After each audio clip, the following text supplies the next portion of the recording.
welcome to Mansion Park in Altoona for tonight's 6th annual Mid-State Football Classic. I'm Charlie Weston, and with me is Altoona head coach John Franco to bring you what could very well be, for most of these kids, a lot of these kids at least, their last football game ever. And here at Mansion Park on the turf, a beautiful evening, and yes, the sky's threatening, but not quite like it was last year, Coach Franco. No, Charlie, I think the Mid-State game has brought rain several years now, and it just seems to go with this time of the year, but it looks like we're going to have a good night.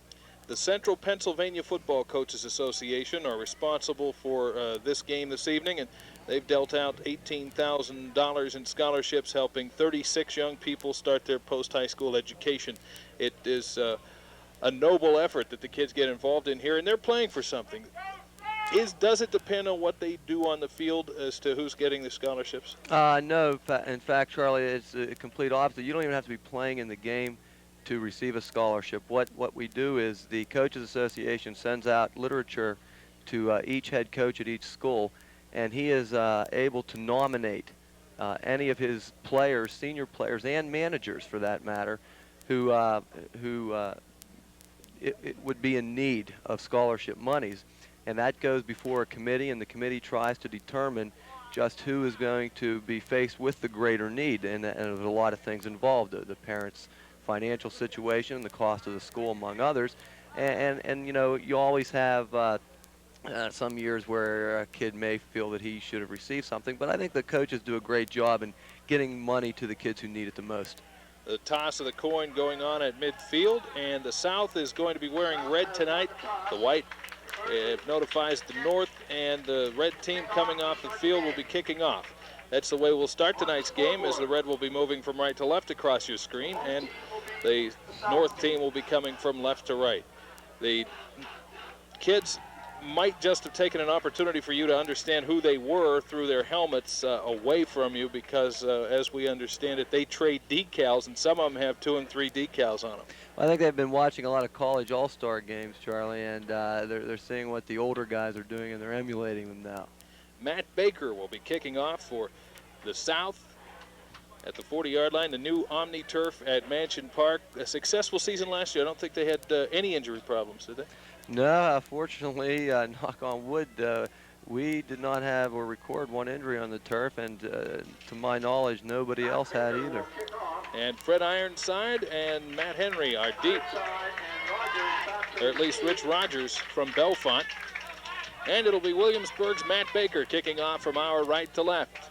We'll be going over what the offenses and defenses are going to try to do, but in one game or 1 week's practice, it's difficult to really amass any kind of steady thing you're going to depend on. Real good kick from Matt Baker. And you know, coming into this game, I knew Baker was going to be doing the kicking, but I thought, how can he be doing a better job than Eric Klingner? That just shows us why. I think right there you got 2 outstanding kickers in both those gentlemen, and I think you're going to see them share the place kicking duties, though. All right, the North goes on offense. See who the starting quarterback will be. Jason Clark from DuBois and Bruce Graham from Clearfield should be sharing most of the quarterbacking duties tonight. Bruce Graham will be the starter here tonight. And he's a 5'11", 180-pound football player. He starts with a single setback, and wide out and slot man to either side. He throws it short of Ken Holden, the flanker off to the left, or the slot man at least, and that goes incomplete.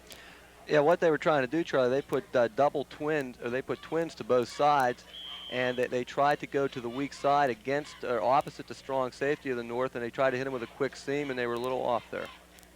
Clearfield's head coach is also the coach of this. We'll get into that after this play. Again, same formation. Graham dropping deep. In trouble, fires it up for grabs. Could be intercepted. No, it's caught at the 40-yard line. Charlie, they ran what's called a lance route. The outside receiver went 12 yards and curled in. The inside receiver went 5, and he ran a streak down the sideline. The quarterback was hit on the release, and the pass was underthrown, but the receiver made a great job coming back and catching the ball. And that was Penns Valley's Fred Ironside, 5'8", 155-pounder. He'd had a great career at Penns Valley, and one of the guys the North will be depending on here tonight. A little tighter on the right side as they're off the right hash mark now. Single setback. Graham drops to looks left. He's looking deep.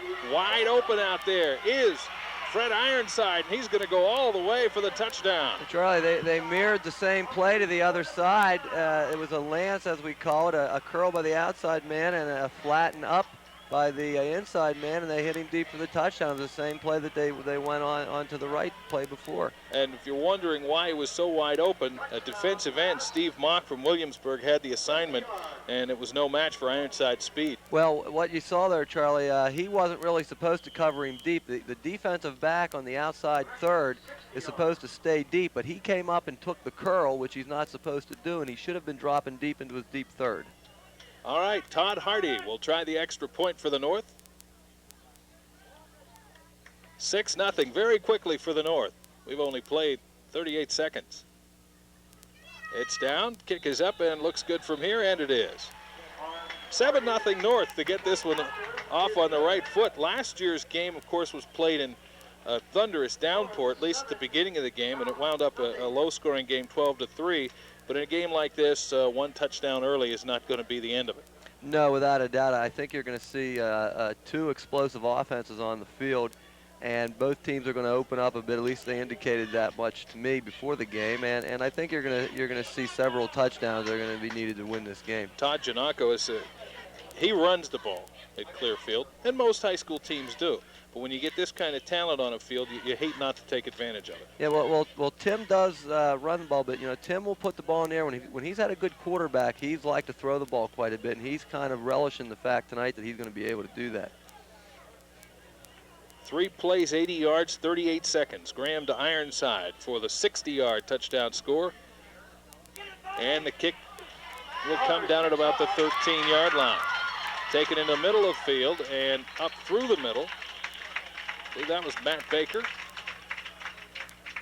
Baker, who did the kicking on the first kickoff of the game, brings it back up to the 30-yard line, and a good run back. For the South offense, T.J. Keith from Altoona will be the starting quarterback. Had a good year last year.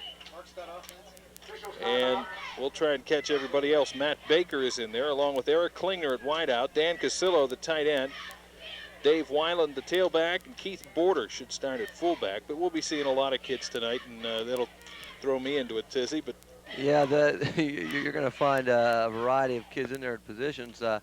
What you're going to see from the South here is they're not going to run as many formations or motion or anything like the North is doing. And they're going to stick with 2 or 3 basic sets. And they're going to try to get the ball to Weiland, Borden here, and then maybe to T.J. Heilman. High in the backfield, they already had a change. Heilman came in to replace Eric Klingner on the left wide receiver position. Pitch back to the tailback, Weiland, trying to get outside, gets to the 35, horse-collared and brought down there by Chad Fischer. Bald Eagle area linebacker at 6', 205. Those Bald Eagle kids are tough, aren't they? Bald Eagle always has a lot of fine athletes, and they're a small school, but they remind me a little bit of some of the Aliquippas and Berwicks of the world. They get a lot of good kids out of the program. 2nd down and about 4 for the South squad, led here by T.J. Keith. You'll notice on his helmet Claysburg Kimmel decal. A little, maybe the school board will have to improve that. And off to Weiland going right. Good hole. Weiland will have the first down as he crosses the 40-yard line down to the 41. Charlie, Davey Weiland is one of the finest backs that this area has seen the last couple years. He started for 3 years at Hollidaysburg. He will be matriculating at Lock Haven University, and they got a steal right there because he is as fine a running back as we've seen in years around here. Bud Yost from Lock Haven made that tackle, and Yost at 6'6", 261 will stand out in the crowd. Wasn't even starting at his position on offense, tight end. 1st and 10 at their own 41 for the South. Keith with the handoff to Keith Border from Huntington. Up the middle he goes for a couple of yards. Charlie, Keith Border is the all-time leading rusher in Huntington history. He had a career total of over 2,700 yards, and Tom Gibney tells me that he's probably the finest back that Huntington's ever produced. T.J. Heilman comes back in, Baker out.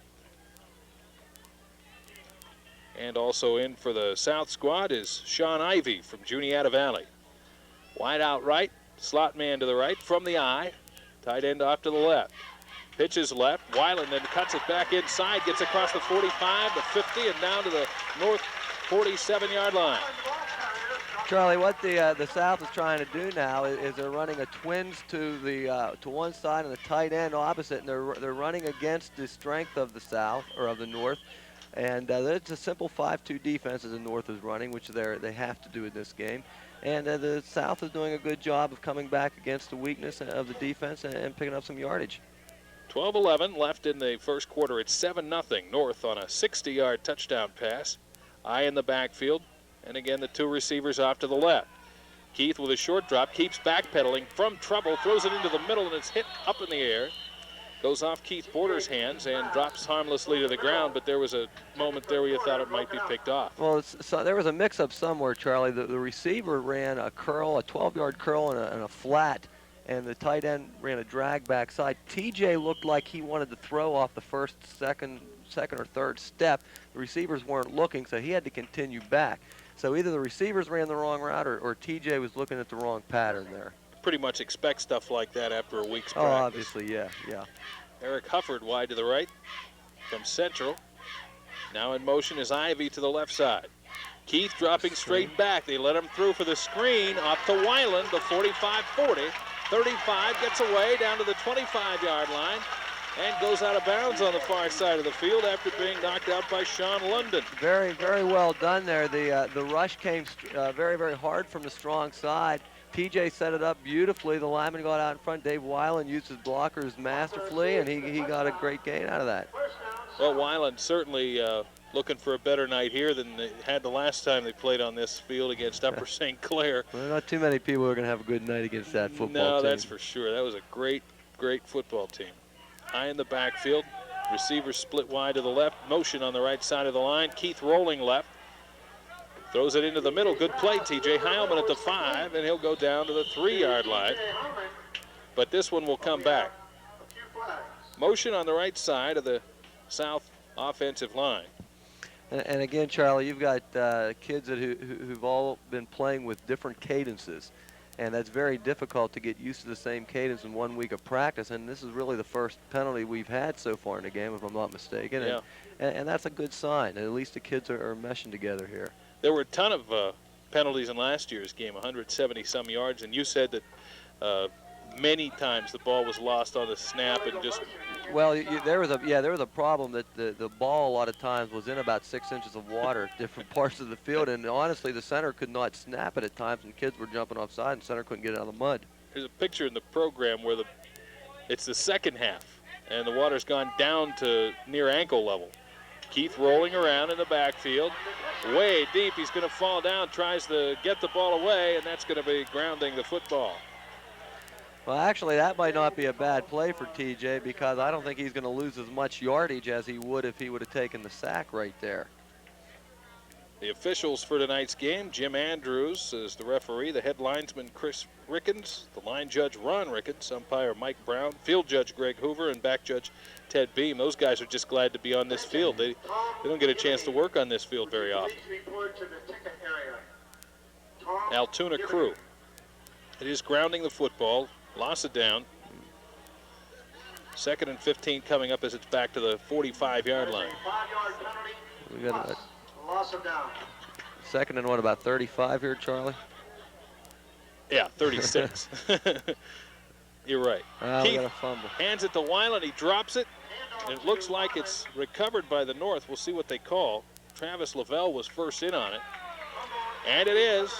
The North recovering the football, and they've got great field position to start their second drive of the night. Well, I think what we saw there is that the South was trying to run a counter trap, a counter tray as we call it, back to the left. It's one of the plays the Redskins made famous. And the backside guard and tackle were pulling, and the handoff was messed up with TJ. And I think it's just a case of you use several different types of handoffs on that, and they were obviously confused there. Bruce Graham, the quarterback from Clearfield. And he'll go with just Rich Rogers in the backfield behind him. Rogers gets it. No, it's not Rogers. Goes to the 48, the 45. Good speed outside and gets to the 40-yard line. There is a flag down. That was Tim Schnars, the fullback from Phillipsburg, that got the yardage on the outside. Well, the South has adjusted their defense here, Charlie. They opened the game with the defensive ends on the line of scrimmage. And what the North did is they put twins to both sides, and obviously if your defensive end is on the line of scrimmage, you're going to have a weakness on the weak side, and they exploited that very well. But they've dropped the defensive end off into a walk-away position, so they're covering up, and now the North is countering by coming back to the running game a little bit. In a game like this, would an offensive line have an edge over a defensive line, even though they've only had a week together? It seems like they all have to have their steps and everything down a little better than defense. Just the opposite. The defensive line is going to have the advantage here because of the fact that the offensive line has so much more to learn, and blocking is such an unnatural thing, and you need a lot of work for that. Sounds like a passing coach to me. Man in motion coming to the right side is Ken Holden, and there's another fumble. The North will recover it in the backfield, but it's Fred Ironside that comes back from Penns Valley, and the sticks go back even further. Now we're starting to see some execution problems that are very typical of all-star games. And after the first two drives, went straight down the field, and I thought we were going to be void of any of those. But now I think you're seeing some normal things. Bruce Graham, Rich Rogers will do some time at running back, Fred Ironside as well. Fullback Tim Schnars and Randy Peachy will get some time there. The flankers Ken Holden and Troy Lenhart, and the wide receivers Dave Martin and Matt Henry. They'll be in on any given play. Wide out to the right side, flanker left comes in motion, that is Holden. Split backfield for Graham. Graham with a short pitch off to the left side. He gets across the 30-yard line to the 35, the 40. Tough to bring down is, I believe, Tim Schnars again. Well, the North ran a simple screen pass to the left, and the South had a defense. There were defenders there, and they just did not make the tackle. That young man ran through several guys. Nice pickup, too. It got him up to the 46-yard line, so it'll be third down and about 15. Charlie, it's going to be interesting to see if the North comes back deep to the left side there. They didn't cover it the first time, and they really haven't tested the South defensive back out again. They go to that first set with four receivers out in the patterns, and there is a sack. And they were running the same play that they scored their touchdown on to the right here, but all the receivers were covered this time. Doug Claycomb from Claysburg and Paul Elder from Huntington, two of the guys that were in the backfield. Claycomb's a guy that Al Hartman really likes. Yeah, Doug Claycomb was a first-team All-American, the Bigger, Faster, Stronger weightlifting magazine, and that is a national publication which recognizes the outstanding, strong high school athletes in the country, and that's quite an honor for Doug to be named an All-America in that division. Dave Weiland and Eric Klingner go deep. And in to punt the ball, Dave Jones for the North. You can only rush 7 men on this punt here. Jones will get it away. It's a good high kick. Weiland circling under at the 31-yard line. Comes left. Good block from Klingner to spring him. He won't get much more, or will he? Spinning at the 40-yard line. Weiland goes down. Well, he had the wall set up to the left, Charlie, and his lead blocker peeled off and went backside. If he'd have kept coming with him and he nailed the contained man, Davey may have gone all the way. Randy Peachy in on the tackle, along with some help. It's 1st and 10 for the South squad at their own 41-yard line. Heilman and Baker come wide to the left side, and Casillo is the tight end to the right. High in the backfield, and there has been a quarterback change, I believe. There's the handoff up the middle. Coming through is Kurt Border. And we may see a little more of a running quarterback type offense here with some option, maybe some bootlegs, and maybe some quarterback keeps coming outside the end. It is Jonathan Shields, and he ran the option at Southern Huntington, and that's could be what we're going to be looking at here. When you got a guy like Weiland and a couple of other running backs, you know, you'd be crazy not to take advantage of their speed. Oh, without a doubt, and I think they're doing a nice job of getting them the football. 7:12 to go first quarter. It's 7-0, and we've got an official timeout. The ball was moving. All right, we'll go back to play then. It's 2nd and 8. Wide out and slot man to the right. There's the handoff to Weiland, and the ball skips through. It's picked up by quarterback Shields. He gets wide of that tackle out to the 40, the 50-yard line, and he made a broken play into a big gainer and a first down for the South. Well, I think he just showed what we were talking about, Charlie. The kid makes things happen. He has very quick feet. He took a busted play that they could have lost 20 yards on, and he got a first down off it. And I think what you saw there is he was pulling the ball. It looked like they were running almost a triple option, which is unusual to put in. in a game like this, but he was pulling the ball out of the belly of the fullback, and it looked like he was going to get down the line and option the end, and I'd really enjoy seeing that at a game like this. 1st and 10. Again, the I. They'll stay basically with this formation. Yeah, they're going to basically run from the I, and they'll use 2-3 formations. They're going to use 2 tight ends and a flanker, or twins and a tight end, and that's basically it. Weiland stopped by Tim Walker from Bald Eagle Nittany and Bud Yost from Lock Haven. The makeup of these teams really spreads it out pretty well. 13 schools on both sides make up the makeup, and the teams that have the most players here are Hollidaysburg on the south with 5, Phillipsburg, Clearfield, and Bellefonte with 5 each for the north, and those were very successful teams. Yeah, it kind of goes without that's saying. usually how it goes each year. The more successful teams get the most players on the roster. Wide out and slot man to the right. Slot in motion. Give it to Weiland off the tail. Weiland going wide to the right side. Have trouble getting to that corner. Okay, classic sweep there. Both guards pulled. We had a crack back from the wide out, and Davies just going outside and running to daylight, and he made a nice gain out of it. Sean Ivey from Juniata Valley was the motion man. Coaches in this one for the North squad: Tim Giannacco, Forrest Campbell, and Jerry Moore from Clearfield. Mike Flickinger from Penns Valley and Mike Packer from Lock Haven.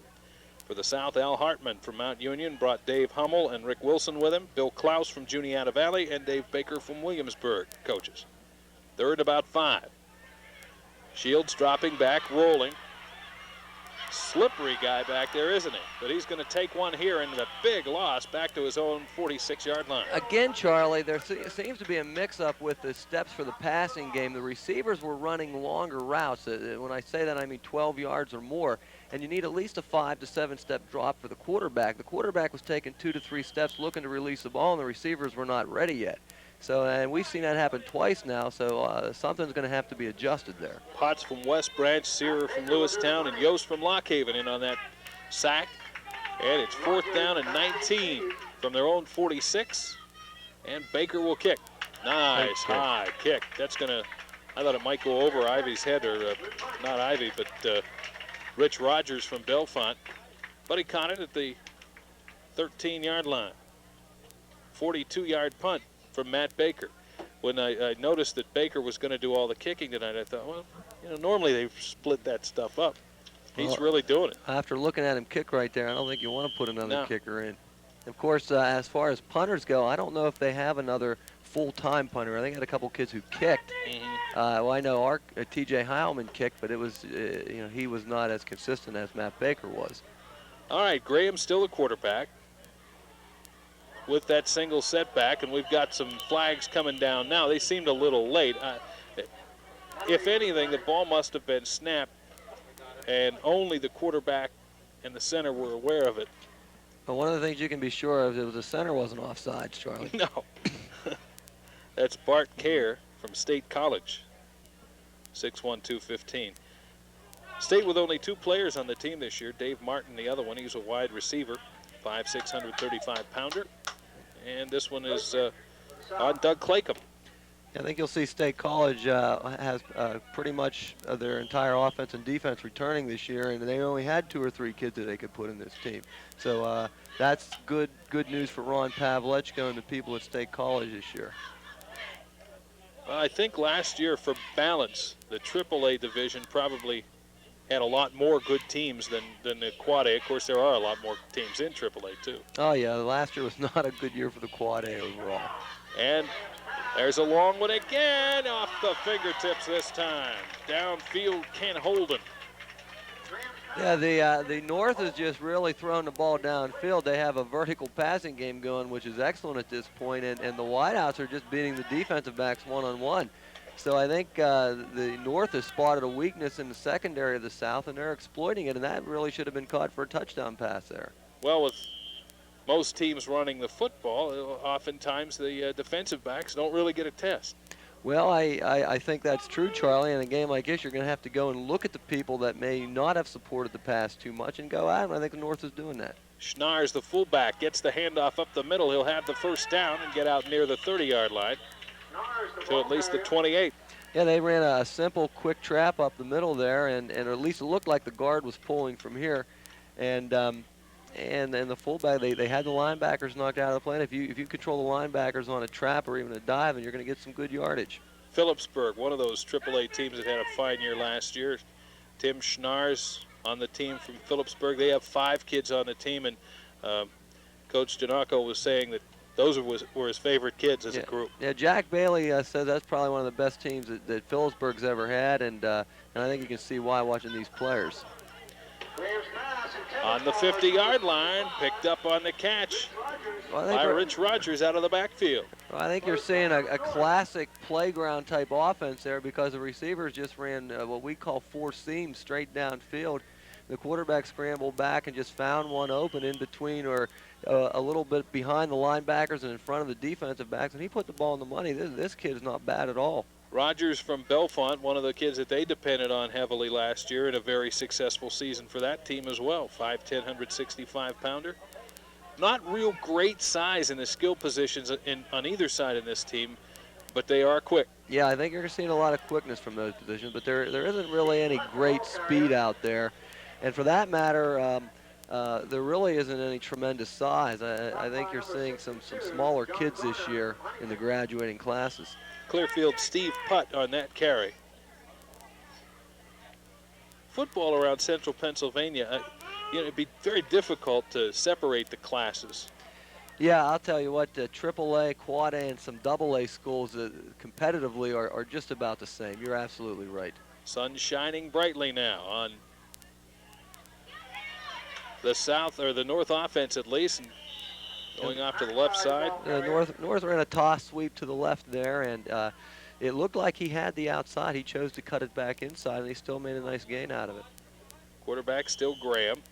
Rogers and Ironside will be running backs. Holden and Lenhart flankers. Tim Schnars and Randy Peachy the fullbacks. Dave Martin and Matt Henry at wide receiver. Fred Johnson and Bud Yost the tight ends. Again, as you would put it, John, the playground set. In the backfield, Schnars hits into a bump in the line, but gets by for the first down across the 35 and down to the 33-yard line. Yeah, Charlie, the North is running the twins to both sides, and at the beginning they're running a lot of their deep routes off it, and now they're getting the South to loosen up, and they're running the fullback up the middle, which is great strategy. They lead it 7-0. It was a 60-yard touchdown pass from Graham to Holden to get scoring on the board. Todd Hardy's extra point made it 7-0, and that was within the first minute of the football game. One of the things that you can do against a set like that is to reduce your inside lineman down, and it takes away that inside game, but unfortunately the defense is restricted here. It's 1st and 10. Graham dropping to throw and rolling out to the right. To get a better view, he'll cut it into the middle at the 30, the 25, and a good tackle upfield. The outside receiver ran a simple curl pattern in here, and the inside receiver looked like he was trying to run a flag, and both receivers adjusted when the quarterback scrambled, and he took the run himself and made a nice gain out of it. Bellwood's Brad Snyder on the tackle. Snyders have had excellent times the last few years at Bellwood. Yeah, that family seems to be producing some awfully good football players. I wouldn't mind getting some of them to move to Altoona. It can be arranged from what I hear. I don't know, John. I don't know. I didn't say that, Charlie. And they're measuring for the first down. That's a little short, but not by much.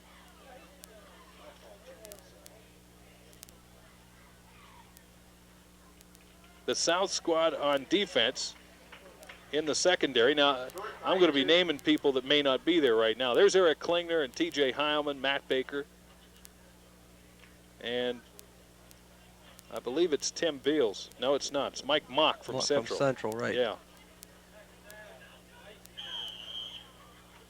Again, the twins to either side from the right hash mark for Bruce Graham. Dropping back to the 30 and firing left.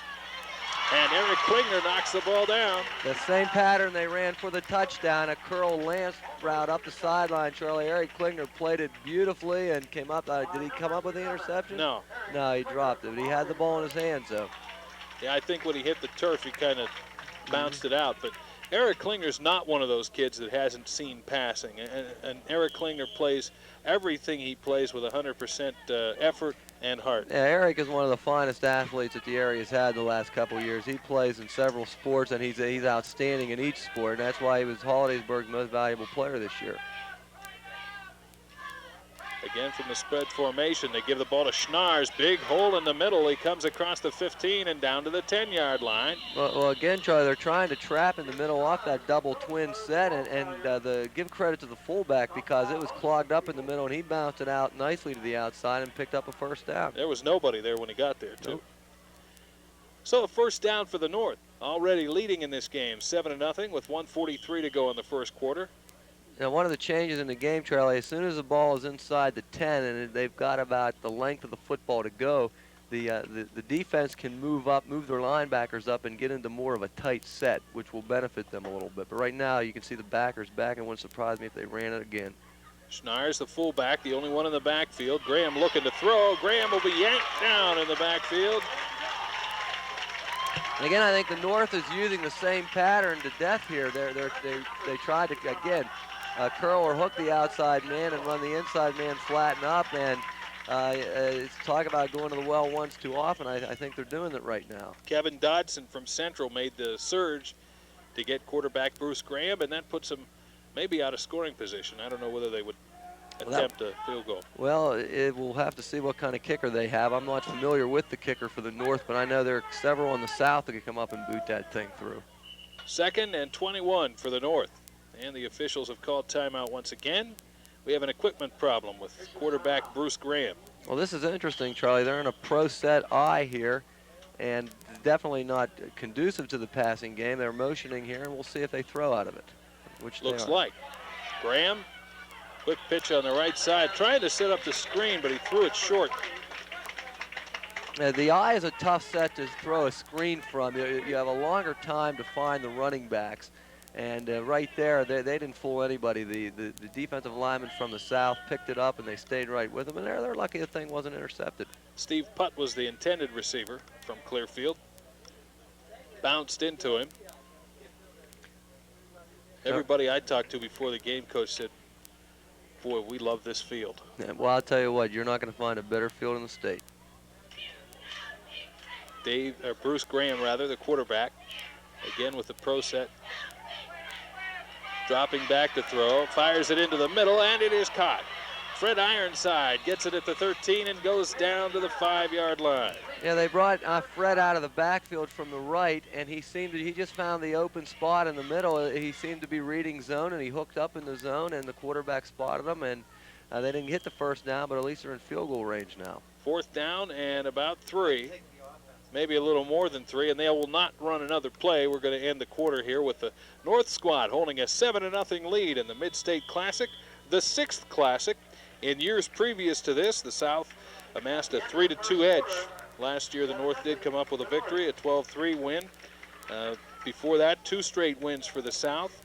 In 1988, 28-13, 23-21 in 1987. In 1986 was the first North win at 29-20, and in 1985 the South edged the North in the first game 14-13. The 4th and 3, and they're going to go for the field goal. Todd Hardy has come on, and they'll put the ball down at about the 12. So this will be a 22-yard attempt. Snap was a little wide, but he gets it up, and it looks good. It is.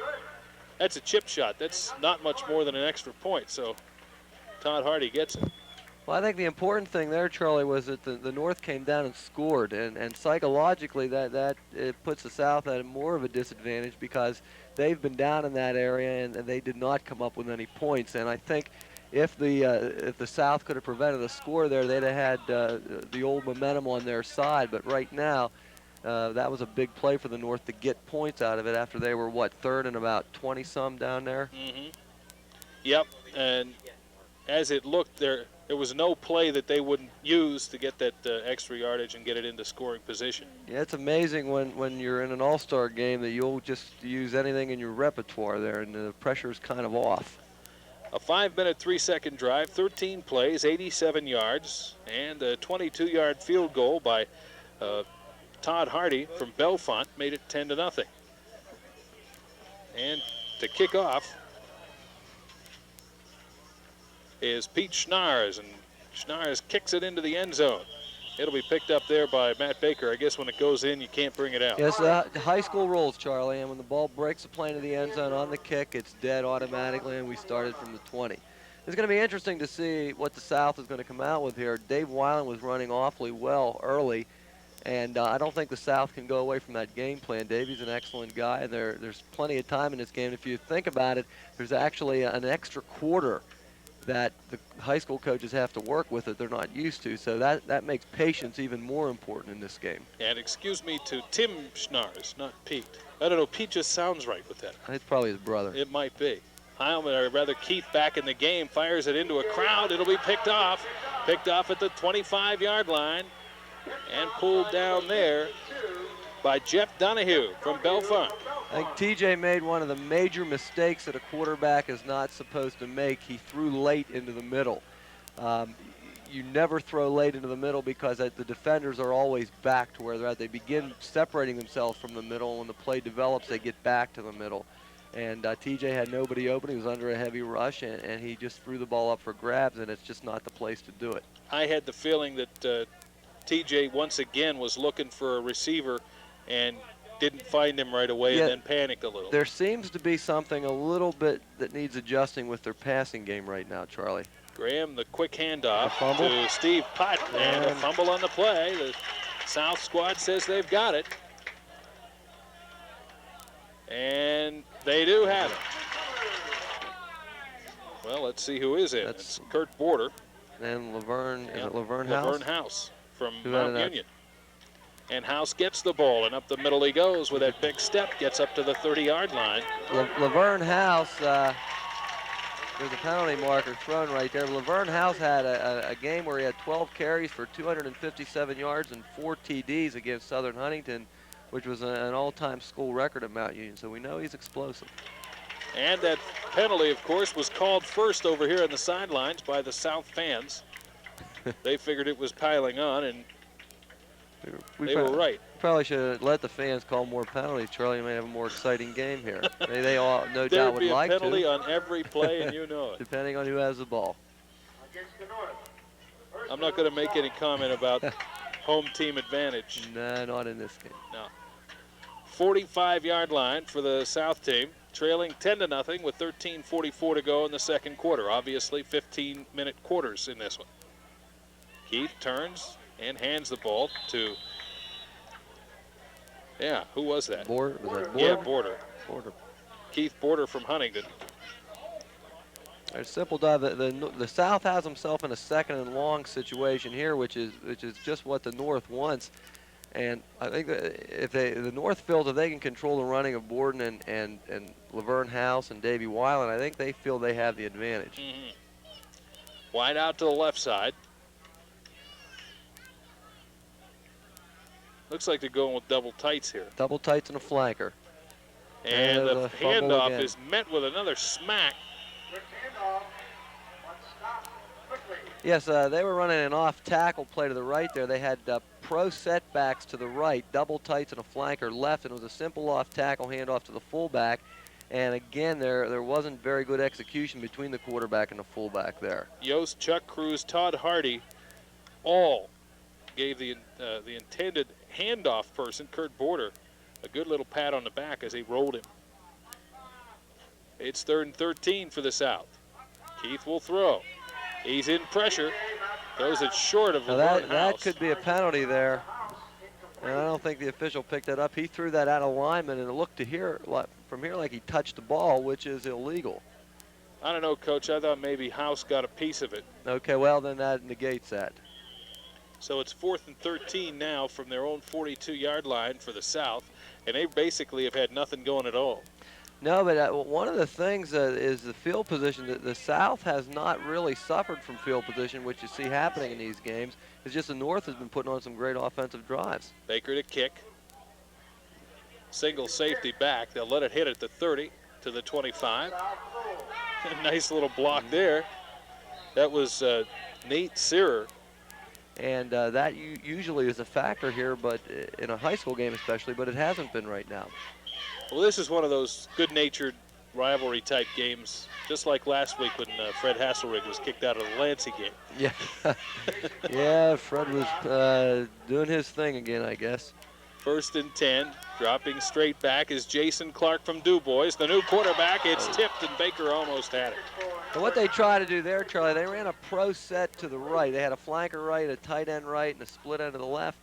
And they just tried to hit the tight end right in front of the free safety. Now, that's an awfully difficult throw. You have to put that right on the money because a little bit of an error, and you see what could happen there. The free safety almost picked it off. Not a big crowd here tonight, but there have been more people come in as the game began, so it's a pretty representative crowd from Central Pennsylvania. Backs are off to the left, the quarterback Jason Clark. Flanker to the right, Clark dribbles the ball in the air, then fires deep on the right side. That's House out there, Holden again, and it's intercepted. Yes, they ran again. They're going to the well again. They ran a streak to the right, and they tried to beat the defensive back one-on-one. There was nothing fancy about it. Just throw it up for grabs and see who's going to come down with it.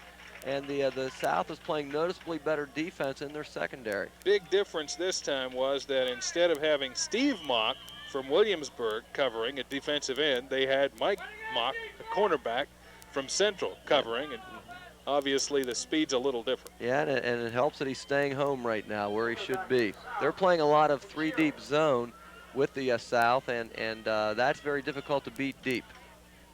10-0. North leads it. South with the ball. And Jonathan Shields in, having trouble getting rid of the football. Now he'll throw it out to Laverne House. He's at the 34-yard line and will be rolled there. And they were lucky that there weren't any linemen downfield, Charlie, because that did not look like it was supposed to be a passing play. It was a simple off-tackle play, and the quarterback could not get the handoff into the tailback. Now the defensive front for the North is just teeing off right now. Yeah, I was looking downfield, and I don't know if that's a good sign or a bad sign. The South linemen weren't hustling downfield, and it paid off right there. Nose guard now is Rob Stewart from Phillipsburg. Off to his left, Brian Potts from West Branch. And wide is Nate Searer. And the handoff from Shields. No, he's going to go on the option. Going left. Nice cut. Gets to the 45. He ran a little belly dive option that's been set up pretty well. They've run the fullback several times now, and he made a great fake. He put the football in. He rode him to the line of scrimmage, pulled the ball. The defense collapsed on the dive the way it's supposed to work on an option game.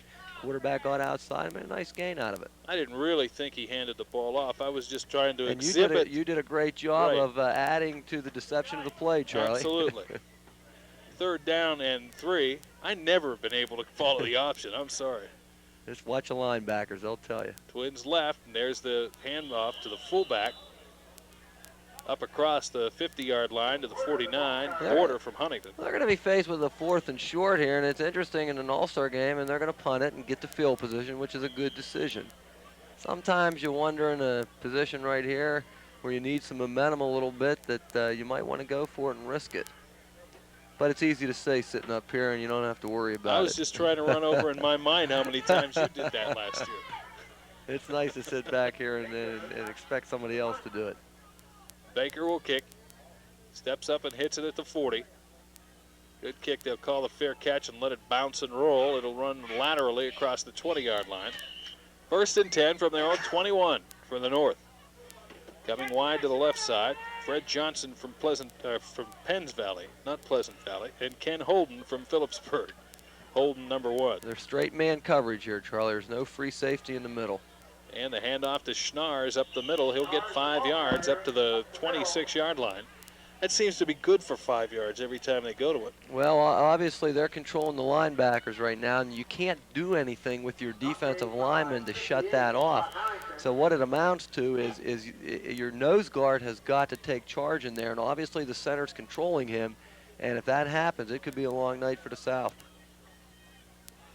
South had many long nights in the Civil War, too. I guess it fits. Schnars, the lone setback. He gets the handoff again. He'll go for that gratis 5 yards, and he won't get 5 this time. He'll come up short of the 30-yard line. Now, one of the things the South, or the North for that matter, can do if you're getting run on the inside, this year you're allowed to slant your linemen. In other words, you can move them from the position they start to the inside on the snap of the ball, which in the past has been illegal. And right now they don't seem to be doing that, but you can bet that's going to be a halftime adjustment. Third and about 2 from their own 29 for the North. Again, the quarterback now is Jason Clark from DuBois, and he pitches back to Fred Ironside. And Ironside comes up short of the 30-yard line, and a good tackle from John Paul Wenzel from Juniata Valley. Made a nice stop. Charlie, it was interesting in the last series that when the North went to their double twins formation, the South went man coverage all across the field, which is really a risky thing to play here because you can't blitz. And you rarely go to that type of defense unless you're going to blitz. So it's going to be interesting to see if the North comes back and does some things off that. All right. So here's the field position we were talking about. Now let's see if the South can get something here. Davy Jones back to punt. Steps up and hits it short of the 20. It's a low kick.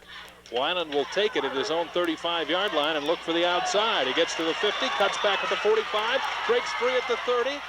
Down the sideline, still tiptoeing, and he gets knocked out of bounds. Just a tremendous effort by Dave Weiland there. There was no wall set up, so to speak, Charlie. He did that all on his own one-on-one, and he proved why he was the area's outstanding running back for the last 2 years.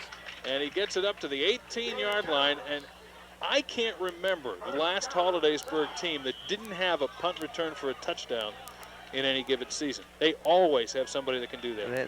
They get some good people back there that can return the punt, and Davey was excellent. He's been there for 3 years doing it. Wide out and slot to the right. Eye in the backfield for T.J. Keith. Quick handoff. Nope, they'll pitch back on the option. Weiland trying to get wide. He should get there. He does. Well, right there, I think, is a case of field position, Charlie. When you start with the ball at the 18 or 20-some yard line, it's a lot easier to go into the score than if you're 80 yards away. So our statistics are holding up as far as scoring, depending on where you're at in the field. That's a dangerous pitch, too, as wide as Weiland was coming in. Well, I don't know. When you throw the ball a lot, that's just an easy little pass back there to the running back. Klingner will try the extra point. No, he won't. Klinger's coming wide to the right. And he's got his man for 2 points. Great fake. That was down in the end zone. Number 44, Keith Border from Huntington. He scores the 2 on a pass from Klingner. Great play by the South. It was a direct snap to the kicker, Klinger, and he just rolled right, and being a great athlete, he could have either run it in or throw it. He had a receiver open in the corner of the end zone also. So there's a big momentum shifter right there. And that ball was caught at the 1. He rolled in, so, you know, it was not sure he was going to get the points even with the reception. Yeah, and exactly. It's not the NFL where he can get up and move. It's where his knee touches the ground. So what you do, you teach that outside man to go across the goal line so that you give more room to the second man who's doing a flag or something behind. And preferably you get the pass a little deeper so that it's not as dramatic as it was right there. It's now 10-8. South has cut things down here. The drive was 1 play, 18 yards, 5 seconds.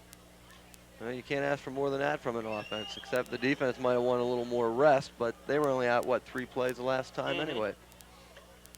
Weiland, an 18-yard touchdown run. Everybody must play in this game that is on the team, but you figure most football teams during a season have more than 34, 35 kids on it, so it's no problem getting everybody into a game. Now, sometimes, you know, it does get difficult, though, because you lose track during a game, and you have to every player has to get 15 plays in, and that's what makes it difficult sometimes. Baker's kick stood the ball up in the air, and it's picked up on the 20-yard line where we have another run back. I think Matt's leg's getting a little tired there. You can see any kicker that plays a lot as the game progresses, the kicks get shorter and shorter, and I think there's no question Matt didn't get his best kickoff of the night. I believe it was Matt Henry from Lewistown on the run back. And a good run back gives the North excellent field position at their own 37-yard line. Well, let's see if the North takes advantage of the field position. And they need 1 more first down, and then they're going to be around the 50, and you can do a lot more things from there. Again, they have 2 setbacks this time as Graham is back in and throws over the middle, the big tight end Yost, and he'll be pushed down over at the 43-yard Charlie, line. it was tough to tell if that was a tight end delay or if it just took him that long to get out there. But whatever it was successful because the linebackers were 10 yards deeper than him, and he was wide open on the play. I think it might have been a delay, but it was tough to tell with the way he runs. Bud Yost, 6'6", 261. It took 2 to bring him down. And I thought for a while there they were only going to slow him down. Well, they've got a big wide out here and 91 out here to the left. That's him. And that's him, and I think that's the first time this young man's ever been that wide. And you know they're not going to go deep to him. That's another offside, and I think Doug Claycomb again from Claysburg. Doug's an aggressive kid, Yep. and you know he's supposed to be watching the ball, and you teach and teach and teach it all week. And of course, when you go in the game, you get a high school kid or a college or a pro kid, and everybody listens to the quarterback's cadence. And I always suggested that the best thing to do with a defensive lineman is to put earplugs in their ears so they can't hear anything, and they're forced to go on sight. But as we both know, Claycomb was drawn offside, and it's a 5-yard Okay. penalty against the North. Graham back deep. Fires left side. thing. Man is open. He'll Same have it. thing. Maybe a Same play. touchdown. There's the dive, and it didn't work. And Rich Rogers from Bellefonte goes the distance. Charlie, if you remember what we were talking about the last time, it looked like the South was in man coverage, and they ran the same very simple Lance pattern with the outside man going inside and the inside man going out and down the sideline. Very difficult to cover in man coverage, and Nobody picked it up. and the South or the North exploited it again. Although the first time they scored on it, it was a 3-deep zone, and the deep defender just played it poorly. But this time it looked like man coverage, and just a great play against that coverage. Or a lucky guess. Either way, it worked for 6, Exactly. and it's 16-8. The North squad shows the firepower. They 2 touchdowns over 60 yards, is it not? Yeah, and I think the game director, Gowan Stoker, is going to be smiling because he wanted to see a lot of points scored. Todd Hardy will come in to try this extra point. And it looks wonderful. That makes it 17-8.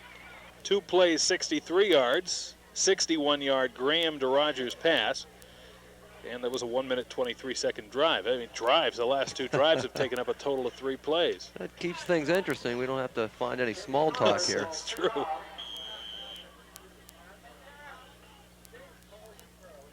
And once again, it's Schnars with the kickoff. Baker at the 4. Running laterally now, trying to get to the corner, but that's where all the defense is. He'll get to the 20-yard line and out of bounds on the far side of the field. One of the things you try to teach and preach to your kick returners is that the quickest distance between 2 points is a straight line, and you are not going to get outside unless you have the speed of a Ron Brown or somebody of that nature. And these guys have got to get the ball up the middle, find an opening, and go. There's no room outside. 17-8, North on top with 5:13 to go second quarter. The Mid-State game in its 6th year. The South with a 3-2 lead in games, but the North with a 17-8 edge tonight. And here comes Shields coming to the right side. He'll come up short of the 20-yard line for about a yard loss. Well, the North did not bite on the fake right there, and it was the same option play that he had been successful with earlier. Although it looked like he pulled the ball a little early, and it took away from the deception of the play. Looked like Chad Fischer went back and covered his pitch, too. And that makes it a little difficult. The defensive end was standing there waiting. He didn't bite on it, and if the pitch is covered, that's it. 2nd and 11 from their own 19-yard line. Weiland and Border in the backfield. Twins to the right side. And the handoff to Weiland. He gets hammered as he gets to the 20-yard line. Simple blast play up the middle, but the North shut it off fairly well right there. Baker and Heilman were nothing more than decoys on that play, and I don't think anybody had an opportunity to be fooled. And again, we talk about field position here. It's 3rd and long, and unless the South converts this, Charlie, the North is going to get excellent field position again, and if they score, that's going to put the South in quite a hassle.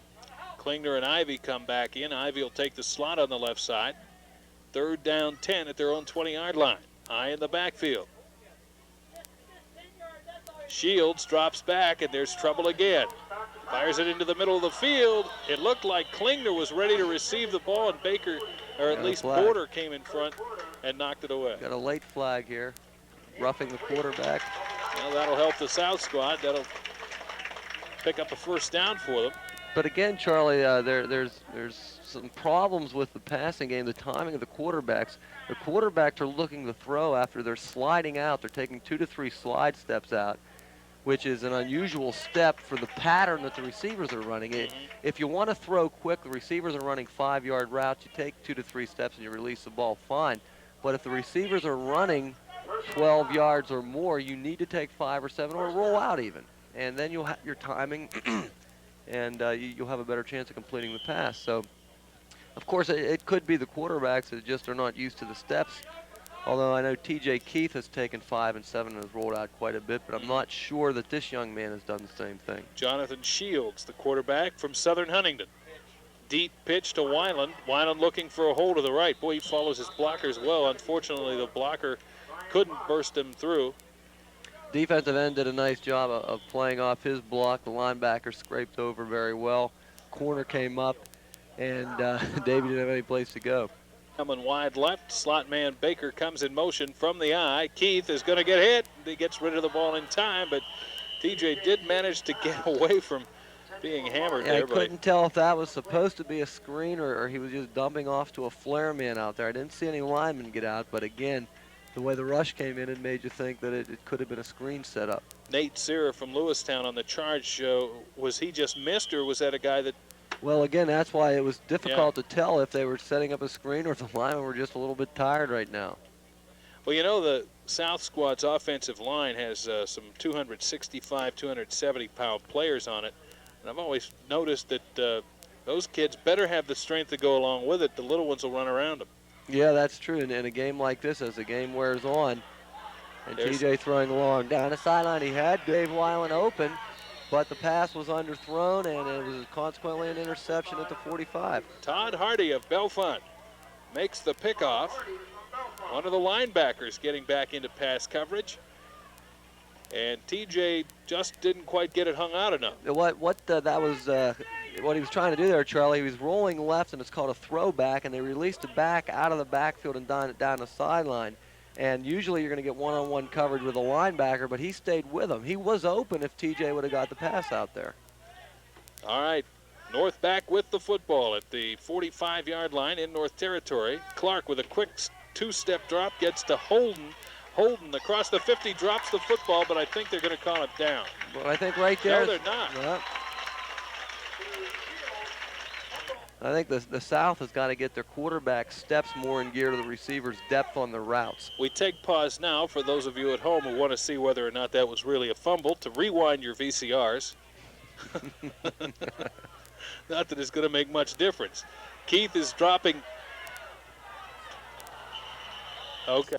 The officials equalizing the yardage out here. Ron Rickens would never do that, would no. he? I'm surprised that Rickens and Andrews and those guys can still get up and down the field, frankly. Boy, I'll tell you what, when you have the elderly out there, Charlie, it's something else. I hope he doesn't get a copy of this tape. I don't think there'll be any way he could hear about this. Nah, Ron, I'll tell you, he's out in the track every morning at 6 o'clock. He's walking. He used to run around. He walks around now. And but he keeps himself in pretty good shape. All right, South with the football at their own 22 with a 1st and 33, and they'll go deep. Keith throwing it short again. It's intercepted at the 50-yard line, and that's where the ball will place. Well, I'll tell you what, the the North is going into a cover two in obvious passing situations, and they're manning up on the outside receivers, and they're playing too deep coverage. And the South ran a route adjustment there. It seemed like they had another pattern on, and TJ and TJ both they've done it on our offense where you can take advantage of that coverage by running the fade. And again, he just didn't get the ball out there. Cornerback Tim Walker with the interception. Bald Eagle Nittany Star. 1st and 10. Jason Clark from DuBois throws it over the middle. There's Yost, the tight end, to the 43, where he caught the ball and all the way down to the 33. Yeah, that was a little crossing route there. One of the backs or offside receivers came by, and ran either a little pick or a clear out for him to come back. And again, this guy does a nice job. It's hard to tell if he's running a delay or if that's just his speed going across there, but whatever it is, it's getting him open. And certainly not the easiest guy in the field to bring down. And not a difficult target to spot either. Clark, two-step drop, tried to get it out to Holden, slicing in from the right side. That ball was tipped at the line. It's a great play, though. They ran a hitch back, a 5-yard hitch back to the opposite side. The defensive back was 7 to 8 yards off the ball.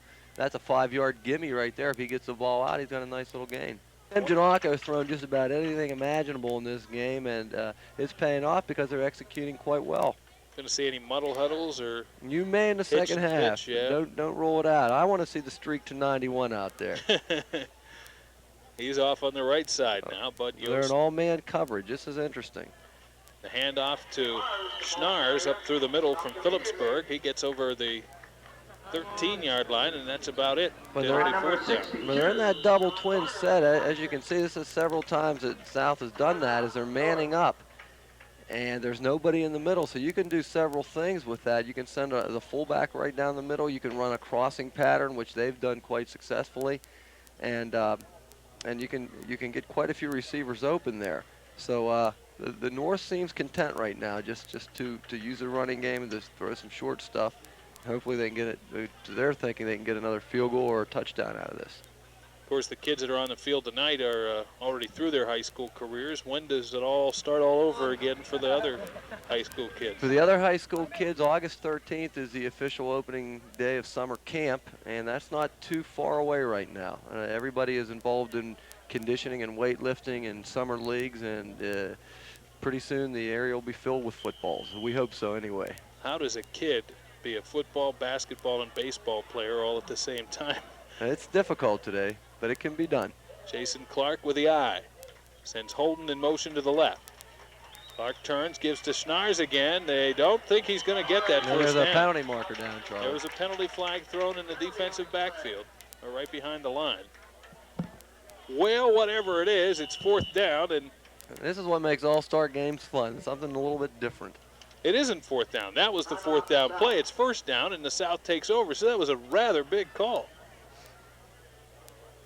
Well, the play was stopped, was it not? Mm-hmm. Okay, and I think the question was, were the linebackers allowed to move up? And the rule states this year that 3rd and 3 or less, and I checked it out before the game because I wasn't sure. I know we change the thing every year, and I was informed that, yes, you are allowed to move up 3rd and 3. In fact, I asked both head coaches, and they confirmed it. So obviously one of them thought he could get back to last year's rule, and it didn't work out. Tim Schnars had run the football off the right side and came up about a yard short.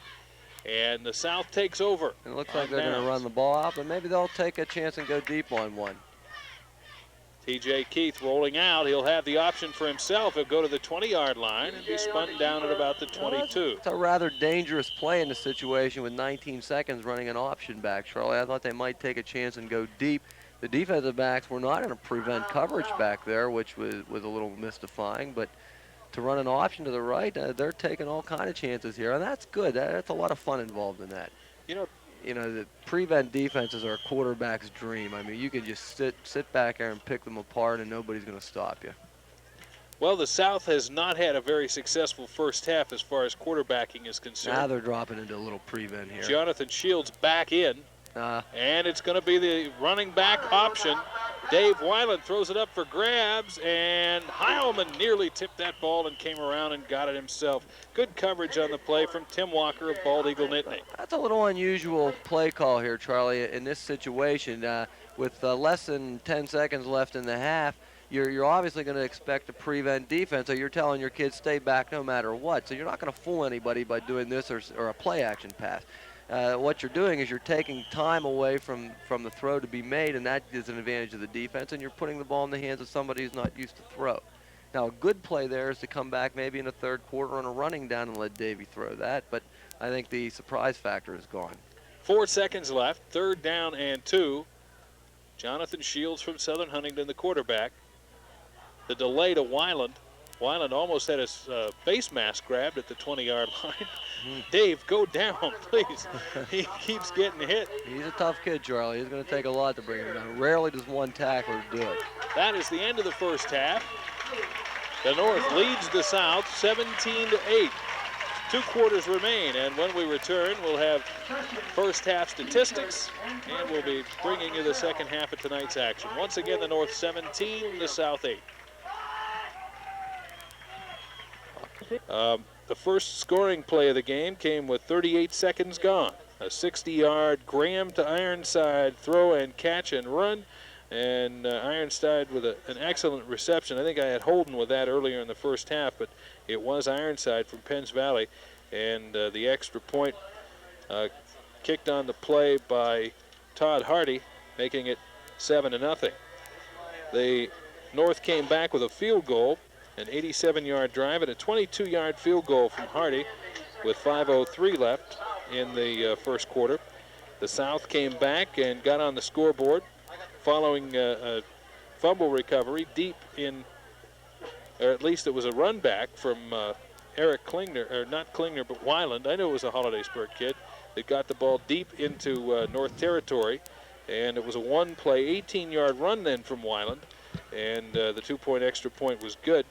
And the North came back and scored before halftime. And again, this one was next series, 2-play, 63-yard drive, 61 yards, Graham to Rogers. And it's been those long bombs that's the big difference in this game, Coach Franco, 17-8. Yes, right now the North squad has shown the big play potential, which we thought maybe would be indicative of the South.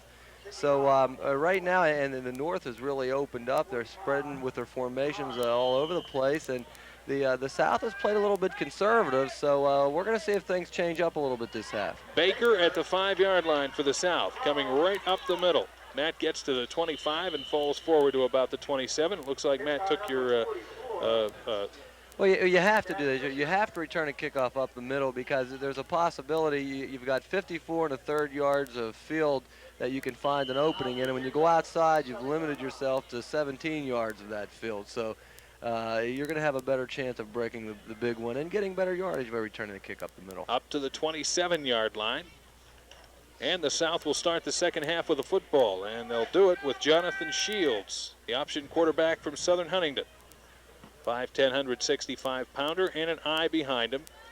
That's Border and Weiland. And Weiland gets the pitch, or the handoff at least, and he will get very little, if any. And they were running an off-tackle play to the right. They pulled the backside guard to lead up through, but even with that, the North just shoved them right back, and they obviously were quicker off the ball right there.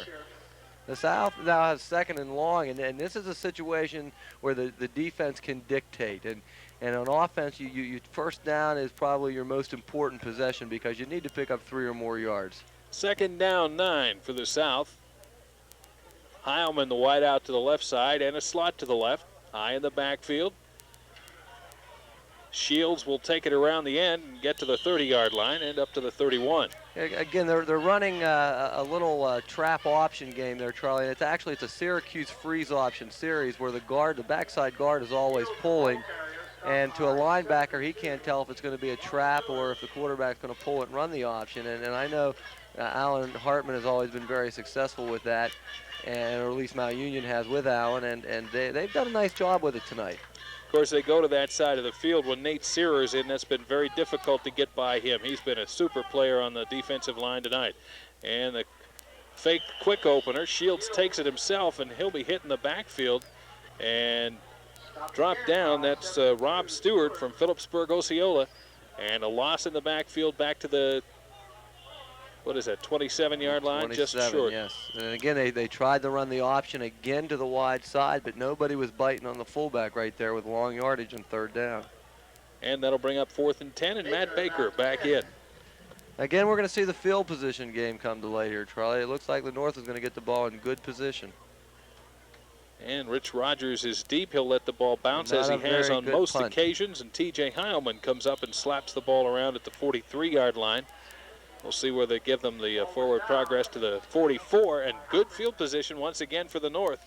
The North has benefited from most of the good field position on the exchange of the football. The one time the South had it deep in their territory, they scored in the first play. They scored exactly, and I think that's coming to light more and more in this game. And the South keeps getting the football inside their own 35, and it's very difficult to mount a scoring drive. And now you see the North getting the ball close to midfield. And you can do so many more things from this position, Charlie, than you can when you have the ball deep in your own territory. Bruce Graham, who had a very good first half, back in for the North offense. And again, they go with and they're in man coverage all over the field. 4 receivers out wide. There's the throw, and it's through the hands of defender Lou Tress. And they just ran a simple streak backside here to the wide out on the left, double twins again, and the North again, or the South again is going to an all-man coverage versus his twins. And it's interesting to see if the North is going to come back and try to exploit the middle with this, or maybe run a couple picks, or of course we know picks are illegal, but a couple crossing patterns or or some things to get the defensive backs to move laterally and screw up their coverage a little bit. You didn't convince me with that short pitch there. Graham dropping straight back, now rolling out to the left side, in trouble, but they abandoned the receiver, and he gets it out in the flat to Holden. Holden turns at the 40 and brings it up to the 30, down to the 27. The defense was convinced that the quarterback was going to keep the ball that time and left their assignments. Exactly. There's the perfect example of a broken play getting you good yardage. They initially intended to hit the tight end across the middle again, either on a delay or a little bit of a hook out there. The rush forced him out of the pocket, and that young man can make so many things happen. The cornerback did the mortal sin thing there. He came up before the quarterback crossed the line of scrimmage, and he paid.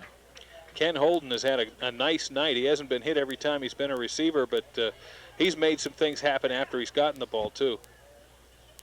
2 receivers to each side. Schnarr's the fullback, gets the handoff. He'll be driven back by Snyder from Bellwood. 45, Schnarr's the ball carrier. And that's a pickup of just about a yard, maybe a yard and a half. The North is now at 2nd and long, but the difference, Charlie, is they're in 4-down territory right now. And you can do so many things. You can almost treat a 2nd and long like a 1st down, and now instead of 1st and 10, it's almost 1st and 8. So there's so many more things you can do in this situation, and again, it's all predicated on field position. 11:23 left in the third quarter. It's 17-8, the North with the football and the lead. Notice Bud Yost has been playing quite a bit since not starting at tight end, but he's played most of the game there. Graham gets away from trouble, fires it wide open on the far side of the field. They ran a little bootleg back. The backfield action and the flow went to the left. The quarterback made a good fake, and the receiver simply ran a stop pattern at about 8 yards and turned around. The defensive back was taking away the deep pass, which was good since they've run it so much, and now they're giving them everything underneath, and the North took advantage of it right there. Lewistown's Matt Henry on the reception, the slot back to the right side.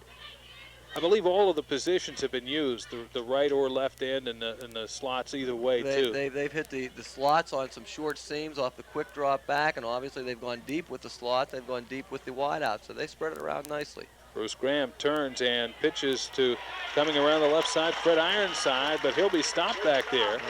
Mount Union's Buddy Tress on the tackle. He and Alan Hartman know each other very well. Hartman's got good representation here with 4 Mount Union players on the team. Some real speed. Mount Union always seems to have some speedy kids. They always come up with some very, very good skilled people. Wide out right, flanker left. Double bootleg action. Graham's in trouble, looking into the end zone. Yost is there. He makes the catch. Touchdown, North. Again, Charlie, that was a bootleg or waggle play. Again, misdirection with the quarterback rolling out to the right. Again, the defense played it well. They took away the primary read, which was the cornerback running a comeback to the outside on the right. The tight end's job is to run a diagonal and come across the middle and just head for the back corner of the end zone. Quarterback did a tremendous job of picking him up, and obviously the tight end made a great catch. And the quarterback was under a good deal of pressure for a double fake there. It normally takes the pressure off. And he had the presence. He threw the ball. The only way that ball was going to be caught was by a diving tight end, or it was going to go incomplete. So that there wasn't even a chance of a turnover right there, although that wouldn't have hurt them if there would have been. Todd Hardy with already 2 extra points and a field goal in this game. We'll try this one. 23-8 now with 9:37 left. Third quarter. Hardy's kick is good. And it's 24-8. Well, Graham's had a great night. Well, one of the things to consider here, if they score and then make it 24-15 with an extra point, you may not want to go for 2, so you have the opportunity to get the ball back. Yeah. Up through the middle, coming to the right side, Ivy. And again, the outside, you are not going to get the outside on a kickoff unless you have worked on setting up a wall and you've got some outstanding speed. But just kicking defenses are too geared to shut off the outside and force everything up the middle. And you're more apt to break a long one by going there. Or a leg if you go to the corner. That could be the result. Up to the 24-yard line and a 1st and 10 for the South. 9.5 minutes left third quarter, 24-8. North on top. High in the backfield. Twins to the right. There's Weiland cutting through a hole left side to the 25, the 30. He's outside and could be gone, but good tackle on the opposite side of the field from Tut Bailey from Phillipsburg. Just a sweep to the left to the tight end side, and again, the corner did not come up very strong to support the run. He got a couple blockers out there, and Davey Weiland's just an outstanding running back. He's been doing this for 3 years with Hollidaysburg, and Davey was injured quite a bit last year, and I don't think we got to see the true Davey Weiland. Being from Altoona, we've seen enough of them the last 3 years, and we're tired of them, so it's nice somebody else gets a chance to look at them. 1st and 10 from their own 44. There's Weiland coming right this side. Cuts inside, gets up close to the 50-yard line. They'll give him about the 48.5, and that'll be a 4-yard pickup. It'll be 2nd down and about 6. Well, I like what Allen's doing right now. He's sticking to his game plan. He's getting the ball to Dave Weiland, and he's going to be patient. And there's a lot of time. This game is by no means over. 1 touchdown and just kick the extra point. You get the ball back. You're right back in it. Hufford wide out to the right side. Weiland and Border in the backfield. Border gets it this time, cuts inside a block at the 50, the 45, and up short of the 40-yard line, but a 1st down for the South squad. This is an simple off-tackle slant play with pro set backs to the left. The halfback is supposed to kick out the end. He didn't do a very good job there, and Border made the play on his own. Just a strong, tough runner, and it's easy to see why he's the all-time rushing leader in Huntington history. Now, the cutback ability, is that something you can coach? Well, I'll tell you what, every coach will claim that he's taught the Dickersons and all that, but they get that from mommy and daddy, and that's about it. Klingner wide to the right side now with Baker in the slot, high in the backfield. T.J. Keith in the game now. Don't Keith take the way loss. back. Don't take the loss, T.J. He steps up and fires into a crowd. Weiland tips it up and catches the ball at the 30-yard line. Now there's an outstanding play by Dave Weiland. The guy can do it all. He can catch, run. He obviously can throw. You saw that. He's an outstanding football player. But right there is something we pointed out earlier, Charlie. TJ threw the ball late. It was probably an ill-advised throw, but he threw it to the perimeter of the outside where you usually get one-on-one. Your chances of an interception are much less. If he throws that back in the middle, his chances for an interception increase tremendously. And as a result, we get the completion there and not the interception, and the South is ready to go. 1st and 10 from the north 31-yard line. The handoff to Border coming up through the middle. He'll go for the outside. He'll get back to the 30, but not much more, up to the 29-yard line. Well, Border needed to keep that ball north to south right there. Yeah, he ran a little trap inside. He could have picked up possibly 4 or 5. He went to break the big one, and boy, sometimes that looks enticing to a running back, but you try to teach him, hey, go straight ahead on that. You're not going to get anything outside. 2nd down and 8 from hey, the north 29. The kid's rushed for 2,700 yards, so what do we know? I mean, he must be doing something right. Not only that, but if you're in a game like this, you're probably saying, yeah, I hear you, Coach, but once in a while I might look for my own good here. That's right. High in the backfield, Baker in motion. Deep pitch to Weiland. Weiland has a block, good block from Border, frees him on the outside, 25 down to the 23, knocked out of bounds there by Troy Lenhart from Clearfield. And again, the contained defender never did come up. The wideout had him blocked, and I thought he might have been alone out there, but there was a defender deeper, so the contain never came up, and you're going to get hurt there. And what, we get about a 5-6 yard pickup? It was Yep, about 5. It'll be 3rd down and about 3 for the South. And again, they're in 4-down territory, and they could probably kick the field goal here, but and get the ball back. And that might be some strategy to think about. 24-8, North on top. Deep pitch again to Weiland, going left this time. Another good block your from money, Porter. man. It looks like he's got the first down. Across the 20-yard line. Porter's put out a couple of punishing blocks the last 2 He's runs. done an outstanding job there. The defensive backs, again, are hesitant to come up right now. And again, that's just from a lack of playing. It's tough to get that kid to come up hell-bent for election in 1 week's time. Of course, you can get some strange defensive backs that just love doing that, but that's few and far between for this game. I've found that the defensive backs like to hit just about as well as anybody on the field. It's a misconception that they're skilled people and they like to stay back there. They're some of the most aggressive kids on the team. Twins left, eye in the backfield. Keith, another deep pitch to Weiland. Gonna ride the big guy's boots to the 15. Out of bounds at the 13. There could be a flag extra. error, and he got it. That was a well-advised flag. Now he wants to stay away from him. Jason Cleese from Clearfield, or Lockhaven rather, with an extra curricular activity, I guess we could call it. Well, again, the South is riding the coattails of David Weiland. There's nothing fancy about what they're doing. He's sweeping right, sweeping left, and they're taking advantage of the fact that the contained man is not coming up. And that's not the defensive end. A lot of people get on defensive ends for that, Charlie. That is either the strong safety or the corner, and those guys are hanging back there, and consequently, Davies having all the time in the world to find the open area and run. Personal foul against the North. Again, that was Cleese. I guess really, you know, you get a little frustrated when you haven't brought your man down short of the sticks. And exactly. And there was nothing real flagrant about that. It was just a late hit, and he was coming up to tackle the running back, and sometimes you don't see those white lines there. So there was then a personal foul against the North, and I'm not sure whether that too would be on Cleese, but there was certainly some talking around. Yeah, it looked like after that somebody ran over to Davey Weiland and said something and pushed him, but unfortunately the official was standing right behind him and picked it up. Well, Dave, if we could see the replay on that, do we have that, or we got to turn the VCRs back? Yeah, the people at home can do their own replay.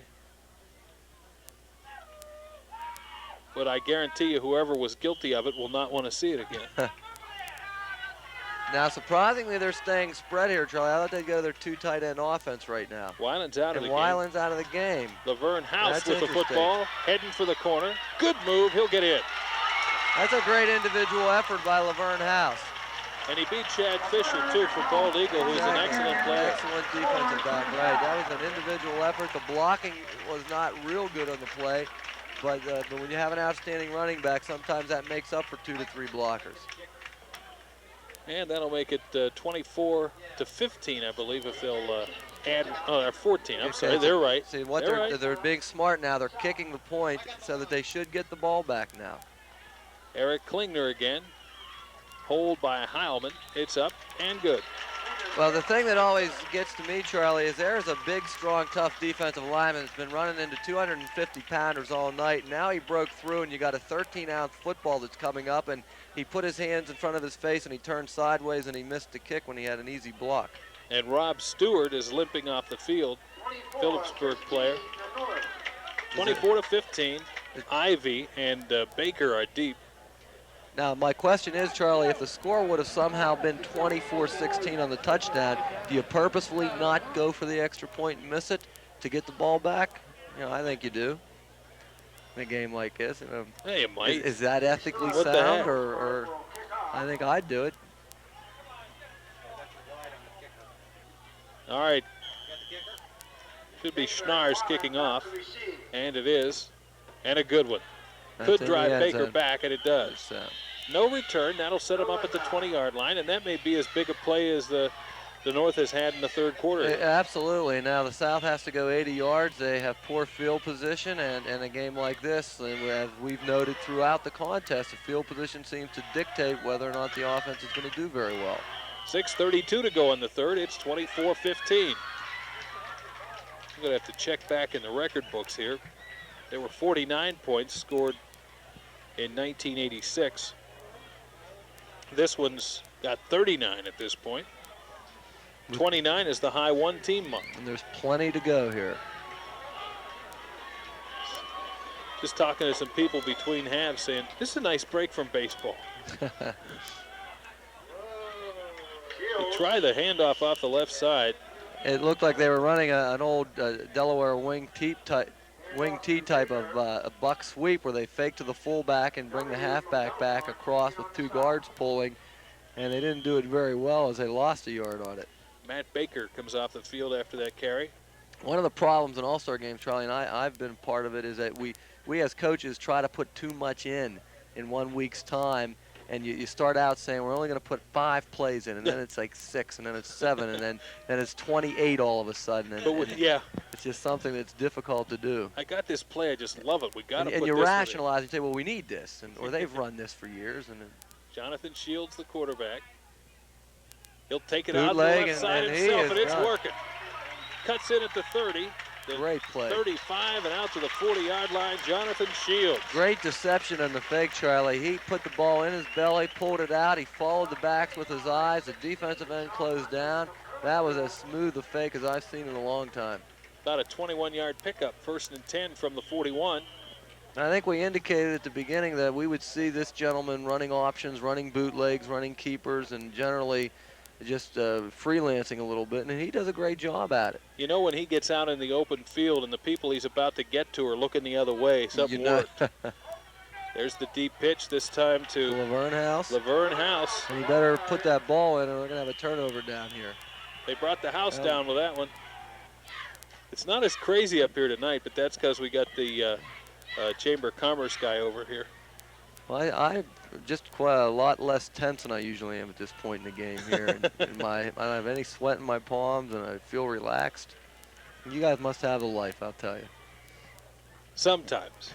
2nd down, 15 for the South. Shields fakes to House, looking for the bootleg again, and it's there again. 40-yard line. Wasn't really a bootleg, but...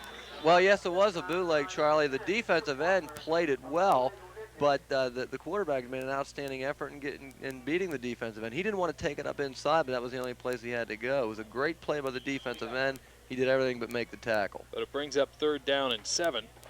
Shields has shown that he can throw the ball. It's something that he would probably prefer not to do. 7 yards the way he's been running the ball, maybe you don't throw it. No, but, let's keep doing what he does best. That's the key. Twins to the right side. Now there's Shields a mess up on the handoff, and get rid of it. Into the middle. He's got Border. And they lost a yard on that pass, though, or 2. Well, it saved a bigger loss, yes. so you trade one for the other, and it's a loss of about a yard. It'll bring up 4th down and about 8. One of the things that a lot of people sit back here and say, where's Weiland? He did so well here, and that's one of the problems with All-Star games is you have to play everybody, and even if you get a hot hand, you've already told the kids that, hey, you're alternating series, and this guy's going to come in, and you got to sometimes change your offensive structure, and that really takes away from your momentum. But again, that's an All-Star game, and everybody has to play, and that's what you have to do. Rogers deep. Baker will kick. Pretty high. A good kick. It's going to hit at the 31, they don't get the roll. In fact, it gets away and up to the 40 or 39-yard line. It's still loose. They lost almost 7 yards on the roll. If you can keep the other team from returning the kickoff for a touchdown, you've destroyed the home field advantage. All right. Back in once again, Jason Clark from Du Bois. And sneaking in behind everybody. Getting the handoff. I'm not sure who did get it. Snuck by me. I was watching their defensive coverage there, and they went back to a 3-deep zone. And they followed the motion man across with the strong safety. A lot of teams, when they see that, like to come back and run or pass away from the motion if they see a team's going to do that. No offense to Steve Putt, but I think on 75% of the handoffs I've missed tonight, Steve was the running back. So from now on, I will mention his name when I'm not sure. It's because he's so deceptive. Now they're in straight man coverage again. And Clark runs through trouble, and he'll go back to the 40-yard line and no more. 3rd down and a short 11. from their own 39 for the North. They're moving the monster. Well, let's say they come back weak side here, Charlie. And they They do. will come back weak Yes. side, but there is a flag down, and running off to the left and then back into the middle is Rich Rogers. Let's see if they do it. 4th and about 8 from the 43-yard line. And once again, Dave Jones back to punt. He'll stand at his own 30-yard line.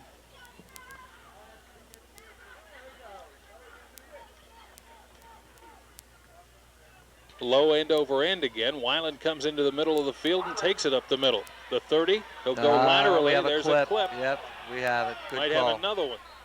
Good call by the officials. We either have 2 clips or 2 officials seeing the same clip. 39 seconds left in the third quarter. It's 24-15 North. South will have the ball, but they'll get a big mark off from the 30 back to the 15. So it wasn't the punting that drove them back, it was the clip. And the clip, right. They were going to start with pretty good field position with the return from Dave Weiland, but in a situation like that, you're always prone to having the clip, which is the way the blocking is set up, and it's difficult, especially with only 1 week preparation. Saw Rickens whip that ball over to the center official there to throw the ball down. Yeah, he's been wanting to work with quarterbacks, Charlie, Good for arm. years. There's the handoff to Border once again up through the middle. He'll just get a couple of yards. 23 seconds left in the third quarter. Could be the last play.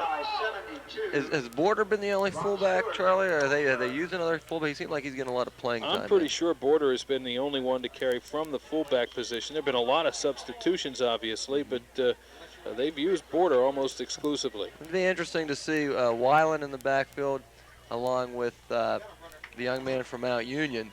That would be a very explosive backfield. And that is the end of the third quarter. It's 24-15 in favor of the North. One of the things that I'd like to bring up while we have a little time is the work that the Coaching Association puts in.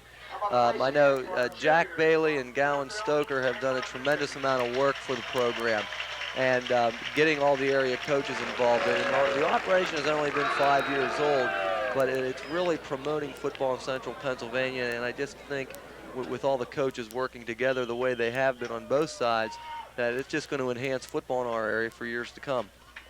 It's 2nd and 8 from their own 17-yard line for the South. North is in a cover 2 defense here. Dropping deep is Keith.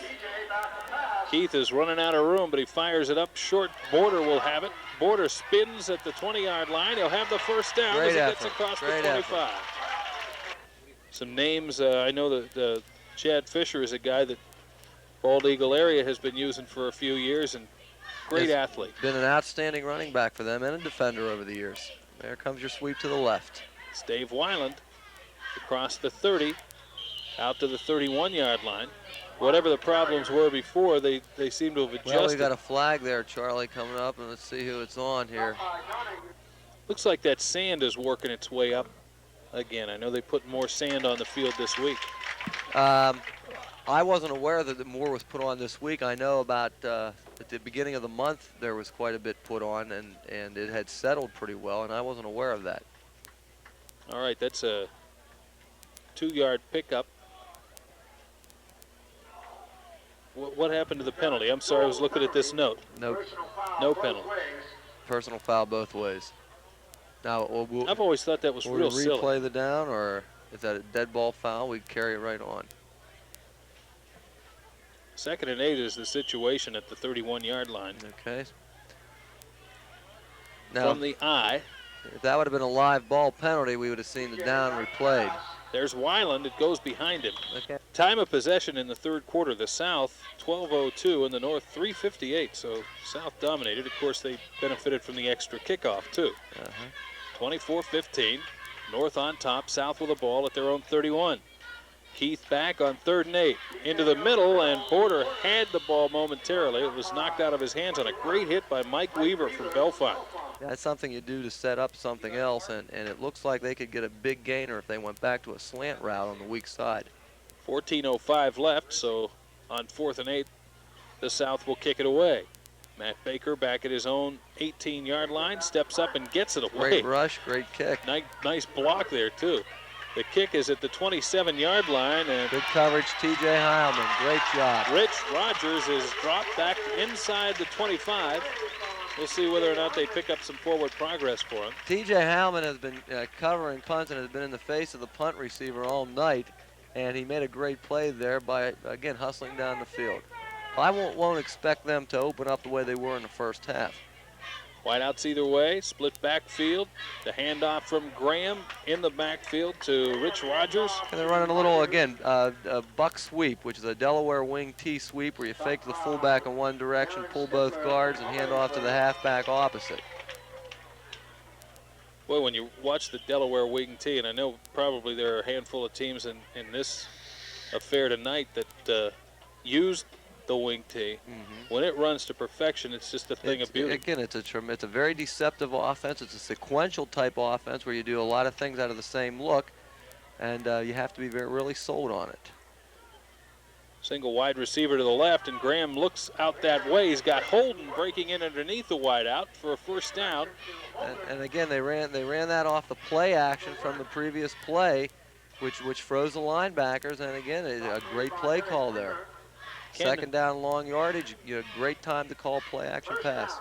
Ken Holden is the lightest player on the field, 5'4", 130. Doesn't seem to hold him back, does it? Little kids are the toughest, though, Charlie. You know that. I'm not going to make any comparisons, but. Okay, now no, they're back into a man coverage here. Graham steps out of the pocket, and he'll be hit and dropped in the backfield. You better hold the ball a little more securely. They're going to get a turnover down there. I believe that's Darren Stifler from Hollidaysburg that came in. He had a sprained ankle this week, but at 6'4", 260, he's out play. 2nd and 16 from their own 32 for the North. Graham, the quarterback, straight drop. Goes out to the right side, Fred Ironside. Ironside with lots of running room. Down the sideline he goes. He'll be picked up out there by Mike Mock from Central, but not before he gets a big first down for the North on a run of about 35 yards. They set that up very well. They faked one side and came back weak side, and the thing that I noticed with the defense is when they motioned away, the contained man got caught inside. So they didn't have any contain out there, and if you don't have your contained defender, then you're in for a long night there. 1st and 10 now for the North at the South. 38-yard line. Graham of Clearfield turns and hands the ball to Schnars, the fullback. Schnars going wide left. Klingner trying to push him down from behind. Heilman cut him under, but he still had enough forward momentum to get the ball close to first down yardage across the 30 to the 29. 2nd down and maybe 2, a short 2 from the 29-yard line. Graham to throw again. And he's got his big tight end, Bud Yost, inside the 20 for another first down. And that's a play they've been running all night. They're just taking their halfback to the side of the tight end and running him out into the flat. And the tight end is just waiting and then coming across the middle after the linebackers have cleared. It's almost like a delay, although he's not running a delay technique. But it's been working really well, so he can throw that technique out the window. What do you mean by technique? Well, in a delayed technique, what you're doing is as a tight end or an inside receiver, usually you'll fake a block or else fake a flat route and then come underneath. He seems to just be going there. Deep pitch coming up the right side. Ironside could go in, but it'll get stopped short of the goal line down to about the 3. Wide out to the right side. Flanker left. Holden in motion to the right. They'll go back against the motion and into the end zone for a touchdown for the North is Rich Rogers of Bellefonte. Well, right there, again, they motioned away, and what the South is doing, Charlie, on motion is the contained defender, the cornerback, is coming inside the tight end, and he's in no position to contain an outside run. Although the defensive end did a great job there, he forced it back, and that's not his job, and the runner made a great cutback, and he got the ball in on his own. Well, they're spreading the duties around a little bit. Get everybody a chance to get some points, get their name in the future programs for posterity.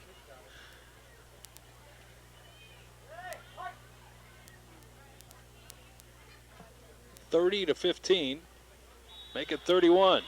Ken Holden obviously has done that before. And he has a point attributed to him, and he'll be in the program for ever and ever and ever, Charlie. Go on. This is, I was looking through the glasses, which are not focused at all, and there it was on the monitor to my left. And that's Nate Searer, who has been a star in this game defensively. I don't know what we're doing with these, but Well, I guess they value do your they not opinion, want them Charlie. anymore? Or? Oh, I'm not in charge of anything. There's some.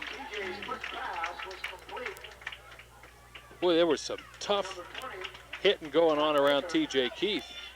Matt Baker on the reception, good enough for about 7 yards, but Keith was swarmed under on the play. TJ does a nice job in a hurry-up offense type of situation, but again, with the 1 week of preparation, it's sometimes very difficult to get that in.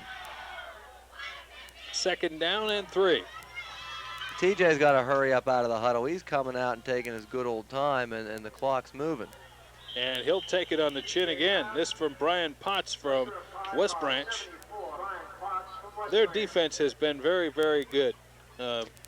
Yeah, one of the things that you always see in a game like this, Charlie, is if the defensive line dominates the offensive line, as is the case, I guess, in any football game, but more so here.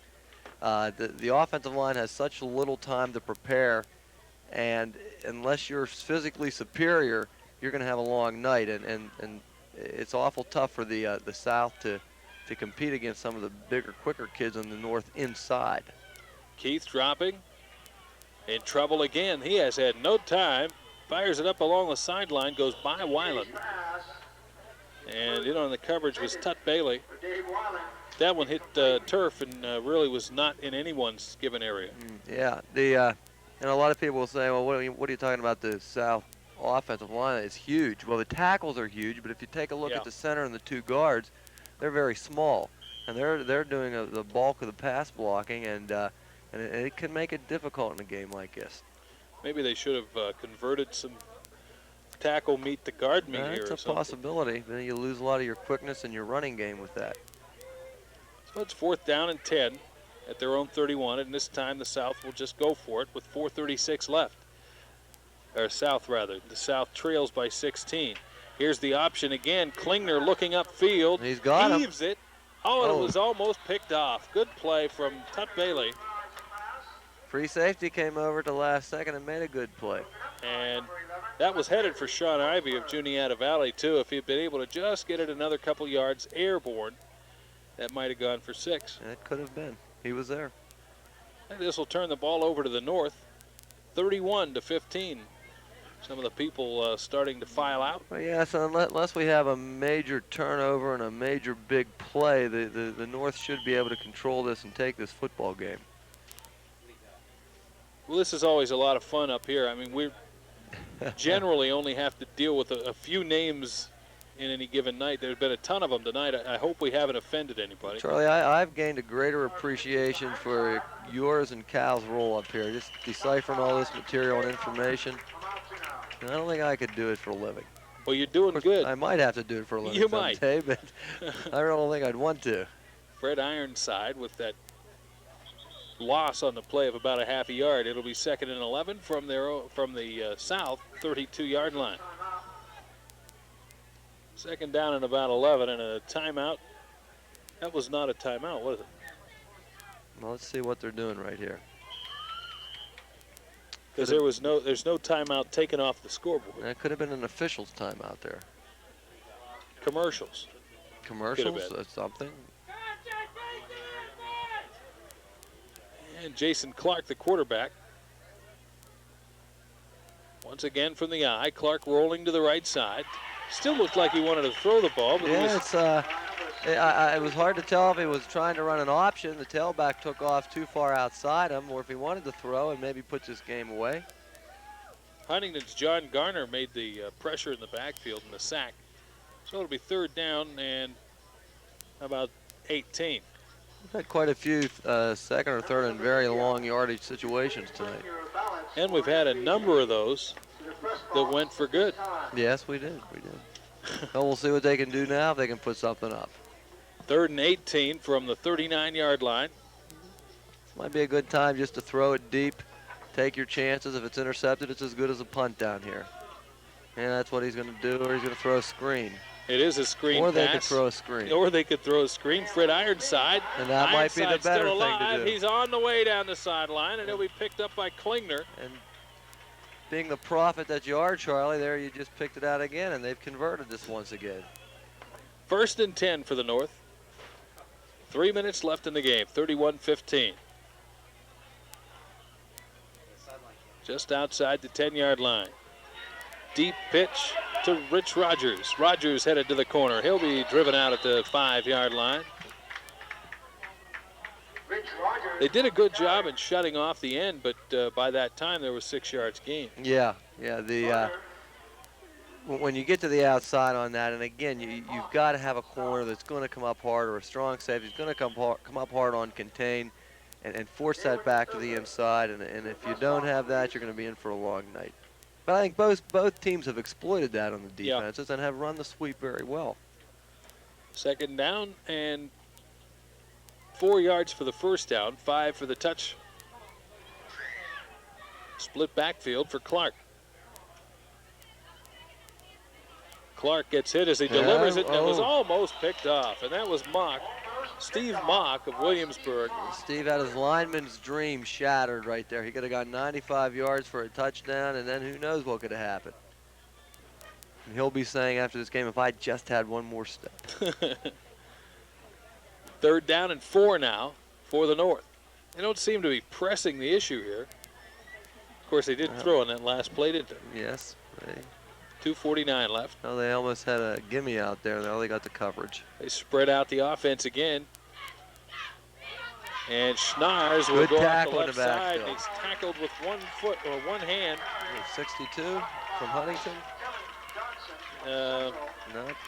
I think he got the wrong tag. Yeah, I think it was John Garner that did it. I think it was Garner from Huntington. It's hard to bring that guy down with 1 tackle, with 1 guy. 4th and 6 now as they lost a yard. Schnars had not run for so long. Yeah, that's it. Now, interesting to see if they use a tight end again here. The little delay routes have been working. The linebackers are real wide. Only 2 wideouts. Clark dropping straight back. In trouble, good night. He fumbles the football, and the South should have it. Which is immaterial at this point, but John Paul Wenzel from Juniata Valley. Now we'll see if the South has a 2-minute offense. And actually, Charlie, they need a 1-minute offense and to run twice. And that'll get them 31 with 2-8s, right? That's it. North's offense has waxed this team tonight, and I don't think that can be minimized. Bruce Graham has had a great night, but they had a lot of weapons. No, they sure did, and they utilized them well. And now House in the backfield gets to the corner, to the 20, up to the 22-yard line, but he let himself be held in bounds. Shields over the middle, nice catch by Ivy. Ivy will be hit and dropped at the 40-yard line. The linemen have got to hustle up to the line of scrimmage. I mean, call the play up the line and tell the defense. The defense isn't going to understand your play anyway. Tuck Bailey got the hit. Line it up, gentlemen. I'm starting to sound like Rich DeLeo here, calling the plays up here. I better keep quiet here a little bit. 1:11 left in the football game, 31-15. Eye in the backfield. Shields moving to the left. Short pass. He's got bounds. Up at the 50-yard line and down to the 43, border with it. And the clock stops until you set the sticks, and now's the time where the offense wants to get together, get their play called, get up and run it. And they're doing just that. Come on, gentlemen. 1:02 left. And the clock begins to run. Shields the quarterback. Short drop into a crowd. Almost caught the ball. That was Ivy. Ivy, as he was going back, was getting his hands on the football, but he kept being pushed back by some good defensive effort. He took a short drop there and just tried to force it right in the seam to the tight end heading straight upfield. That's a difficult pass to throw.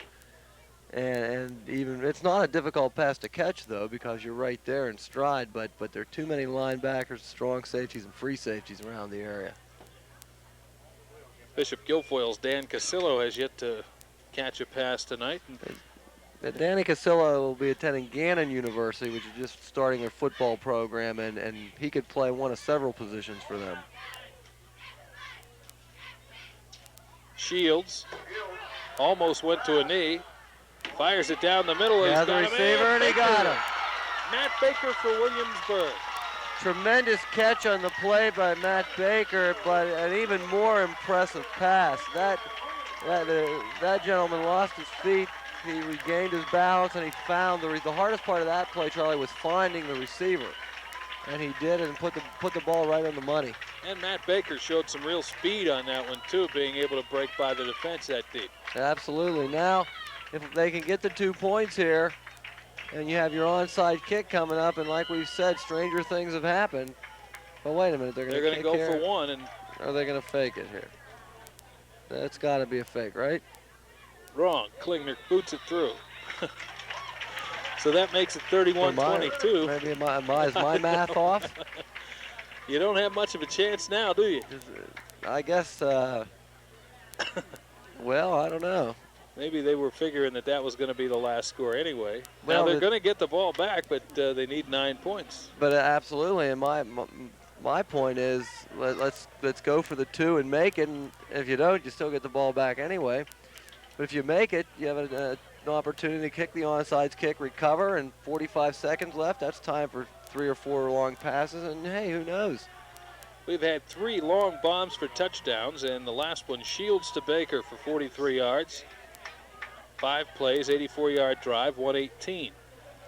And it's 31-22, and this is now the highest scoring Mid-State Classic.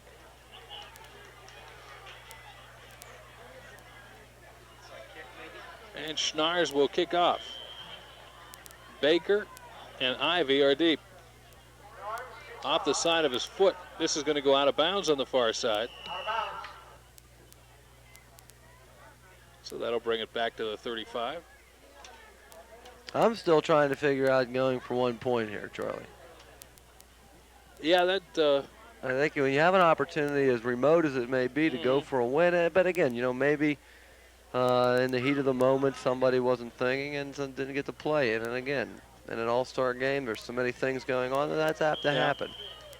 46 seconds left. Well, maybe there's time for 2 scores. You never know. Not likely, though. Well, we'll see.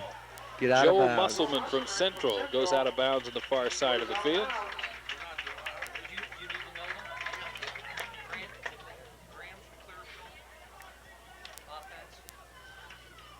And we're getting the All-Stars right now. Bruce Graham from Clearfield, who was the defender? Hardy. Todd Hardy from Bellefonte. Dave Weiland. And that'd be Bud Tress from Mount Union. Okay, we'll go down those one more time. I know this is a professional way to do this, isn't it? Keith will whip it up. And he's got him. He had Baker, but Baker couldn't turn into the football. I think there's the prevent that you don't like so much, but the defensive backs are really playing passive back there. They've got to be very aggressive, and they've got to go for the ball, stay on the receiver, and they just can't sit back and let things happen in front of them. And that's the biggest problem you have with a prevent defense is I think the name itself creates passiveness in the defenders, and that's what an offense exploits. 35 seconds left in the game, 31-22. It's 2nd and 10 from their own 40 for the South. All right, the most valuable players in this game on offense for the North, Bruce Graham from Clearfield. On defense, Todd Hardy from Bellefonte. And we'll give you the South we next. should have had an offsides there. Ron Rickens didn't want to call that. Keith, big trouble. Throws Good to play, Eric get out of Klingner. bounds, and he did. Klingner came up from about 15 yards deeper up the field to help out his quarterback. Great play by TJ to get the ball to Klingner, and a great play by Eric to get out of bounds. First down. But would it have been interesting if they would have gotten that after a 2-point conversion and after an onside kick? That will be tough to forget, won't it? The South squad, the offensive player of the game, Dave Weiland from Hollidaysburg. Keith looking to throw again. Throws it too deep, and it'll be picked off. Mike Weaver of Bellefonte picks it off and goes back the other way. He'll be tripped up at the 20-yard line. Oh, we got a flag down here, and you hate to see that at the end of a game like this, so there's no need for that. This flag was away from the play, and there's no need for any goings-on back here. must have been a personal foul against it was a 45-yard personal foul. Tim Walker. Well, the flag was down at about the 20-yard line, or inside the 20. Okay, well, they got a personal foul.